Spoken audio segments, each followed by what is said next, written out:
Hi everyone, today we will talk about how to fix WhatsApp web problem. To know how to fix WhatsApp web problem, you should just go to settings like this. You will click.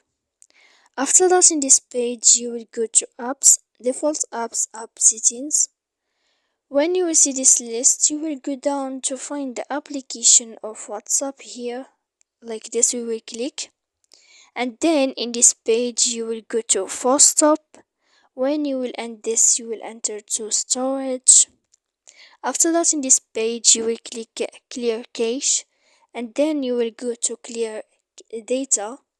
And after all that, you can turn off your phone so that you can know how to fix WhatsApp web problem.